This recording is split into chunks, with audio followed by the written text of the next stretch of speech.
আমরা তো প্রতিদিন অসংখ্য বার্তার মধ্যে থাকি, তাই না? টিভি খুললে বিজ্ঞাপন, ফোনে সোশ্যাল মিডিয়া, রাস্তার বিলবোর্ড, সবখানে শুধু বার্তা আর বার্তা। কিন্তু কখনো কি ভেবে দেখেছি এই বার্তাগুলো আসলে কিভাবে কাজ করে? কিভাবে এগুলো আমাদের চিন্তা, আমাদের বিশ্বাস, এমনকি আমাদের প্রতিদিনের কাজগুলোকেও বদলে দেয়? আজকের এই বিশ্লেষণে আমরা ঠিক এই রহস্যটাই ভেদ করার চেষ্টা করব। আর আমাদের হাতিয়ার হবে জর্জ গার্বনেরের বিখ্যাত কমিউনিকেশন মডেল। আচ্ছা, চলুন তাহলে শুরু করা যাক খুব পরিচিত একটা প্রশ্ন দিয়ে।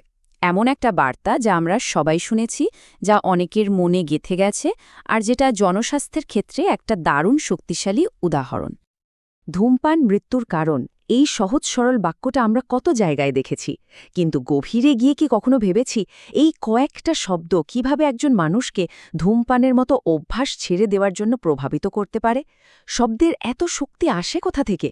ঠিক এই প্রশ্নের উত্তর খুঁজতেই আমরা একটা মডেলের সাহায্য নেব।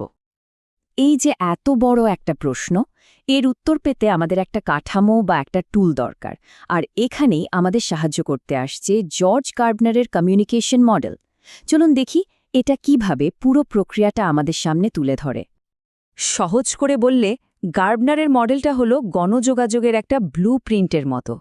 এটা আমাদের চোখে আঙুল দিয়ে দেখিয়ে দেয় যে কোনো বার্তা কিভাবে জন্মায়, কিভাবে তা মানুষের কাছে পৌঁছায়, আর শেষ পর্যন্ত তাদের মনে আর আচরণে কি পরিবর্তন আনে।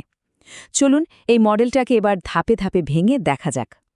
এই পুরো মডেলটাকে আমরা মোট 6টা সহজ ধাপে ভাগ করে নিতে পারি। আর পুরো ব্যাপারটা পানির মতো সহজ করে বোঝার জন্য আমরা আমাদের সেই ধূমপান বিরোধী ক্যাম্পেইনের উদাহরণটাই ব্যবহার করব।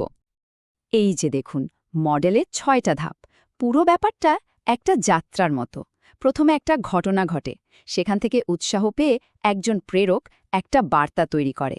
সেই বার্তাটা একটা মাধ্যমের মধ্যে দিয়ে প্রাপকের কাছে পৌঁছায়, আর সবশেষে একটা প্রভাব তৈরি হয়। চলুন এবার প্রত্যেকটা ধাপকে আর একটু কাছ থেকে দেখি। সবকিছুর শুরুটা হয় একটা ঘটনা দিয়ে।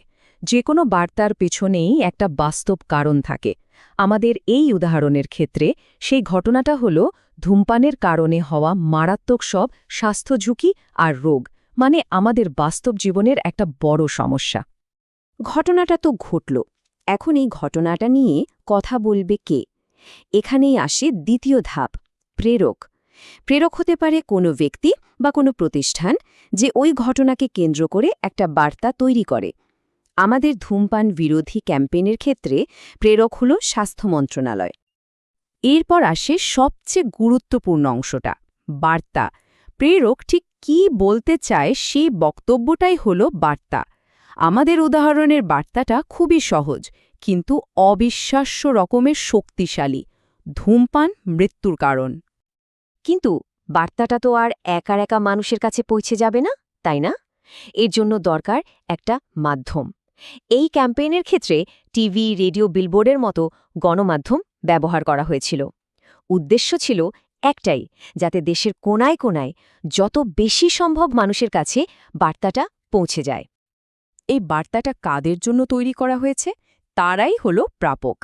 এক্ষেত্রে প্রধান প্রাপক অবশ্যই ধূমপায়ীরা।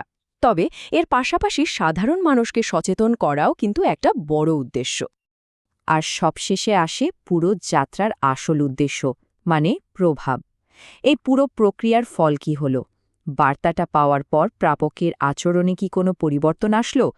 আমাদের এই উদাহরণের ক্ষেত্রে কাঙ্ক্ষিত প্রভাব হল মানুষের জীবন বাঁচানো, অর্থাৎ তাদের ধূমপান ছেড়ে দিতে উৎসাহিত করা। এখন মজার ব্যাপার হলো, এই মডেলটা কিন্তু শুধু স্বাস্থ্য সচেতনতার ক্ষেত্রে সীমাবদ্ধ না। এটা দিয়ে আমরা প্রায় সব ধরনের গণযোগাযোগকেই বিশ্লেষণ করতে পারি। চলুন কয়েকটা ভিন্ন উদাহরণ দেখে নেওয়া যাক। এই টেবিলটা দেখুন, কি দারুণভাবে পুরো বিষয়টা পরিষ্কার হয়ে যাচ্ছে। প্রথমে বাম দিকে তাকানো যাক, একটা নতুন স্মার্টফোনের বিজ্ঞাপন। এখানে ঘটনা হলো একটা নতুন প্রোডাক্ট বাজারে আসা। প্রেরক হলো মোবাইল কোম্পানিটা। বার্তা হলো ফোনের দারুণ সব ফিচার। আর চূড়ান্ত প্রভাব, মানুষের মধ্যে ফোনটা কেনার আগ্রহ তৈরি করা। এবার মাঝের কলামটা দেখি, পরিবেশ সচেতনতা। এখানে ঘটনা হলো প্লাস্টিক দূষণ। প্রেরক কোনো পরিবেশবাদী সংস্থা, আর বার্তা হলো প্লাস্টিক ব্যবহার কমানোর জন্য অনুরোধ। এর প্রভাব হলো মানুষের অভ্যাসের পরিবর্তন। আর ডান দিকে তো আমাদের পরিচিত ধূমপানের উদাহরণটা আছেই। তার মানে বিষয়বস্তু আলাদা হলেও যোগাযোগের মূল কাঠামোটা কিন্তু একই থাকছে। মডেলটা আসলে দারুণ কাজের। এতক্ষণে আমরা মডেলটা তো বুঝে গেলাম, কিন্তু প্রশ্ন হলো এই মডেলটা জানাটা আসলে কেন এত জরুরি? আজকের এই মিডিয়া সর্বস্ব পৃথিবীতে এর গুরুত্বটা ঠিক কোথায়? এর গুরুত্ব কিন্তু অনেক। প্রথমত, এটা আমাদের বুঝতে সাহায্য করে যে আমাদের চারপাশের মিডিয়া কতটা শক্তিশালী আর কিভাবে তা আমাদের চিন্তাভাবনাকে নিয়ন্ত্রণ করতে পারে। দ্বিতীয়ত, এটা বিজ্ঞাপনের পেছনের কৌশলটা আমাদের সামনে তুলে ধরে, ফলে আমরা আরও সচেতন ক্রেতা হতে পারি। আর তৃতীয়ত, এটা আমাদের দেখায় যে সামাজিক আন্দোলন বা স্বাস্থ্য সচেতনতার মতো ভালো উদ্যোগগুলো কিভাবে সমাজের সত্যিকারের পরিবর্তন আনতে পারে। তবে হ্যাঁ, এটাও সত্যি যে কোনো মডেলই ১০০% নিখুঁত হয় না। গার্ভানারের এই মডেলেরও কিছু সীমাবদ্ধতা আছে। একটা স্বচ্ছ ধারণা পেতে হলে আমাদের সেগুলোও জেনে রাখা দরকার। একদিকে যেমন এই মডেলটা বার্তা তৈরির প্রক্রিয়াটা দারুণভাবে আমাদের বুঝতে সাহায্য করে, তেমনি এর কিছু দুর্বল দিকও আছে। যেমন এটা যোগাযোগকে একটা একমুখী রাস্তা হিসাবে দেখায়, প্রেরক থেকে প্রাপকের দিকে। কিন্তু বাস্তবে তো প্রাপকরাও প্রতিক্রিয়া জানায়, মন্তব্য করে, তাই না? এই যে ফিডব্যাক, এর কোনো জায়গা কিন্তু এই মডেলে নেই। তাছাড়া এই মডেল অনেক সময় সাংস্কৃতিক পার্থক্যকে উপেক্ষা করে। একই বার্তা কিন্তু ভিন্ন সংস্কৃতিতে একেবারে ভিন্ন অর্থ তৈরি করতে পারে, যা এই মডেলটি ধরতে পারে না। কিন্তু এই সীমাবদ্ধতাগুলো থাকার পরেও একটা কথা বলতেই হবে, গণযোগাযোগকে বোঝার জন্য গার্বনারের মডেল আজও একটা অত্যন্ত শক্তিশালী আর কার্যকর একটা টুল। এটা আমাদের বার্তা তৈরির পেছনের বিজ্ঞানটাকে চিনতে সাহায্য করে। তাহলে চলুন আজকের আলোচনাটা শেষ করি একটা ছোট্ট চিন্তা দিয়ে। আজ সারা দিনে চোখে পড়া কোনো বিজ্ঞাপন বা খবরকে কি গার্বনারের এই মডেল দিয়ে ভাবা যায়? এর পেছনের ঘটনাটা কি? কে প্রেরক? আর এর আসল উদ্দেশ্যটাই বা কী? এটা কিন্তু ভেবে দেখার মতো একটা বিষয়।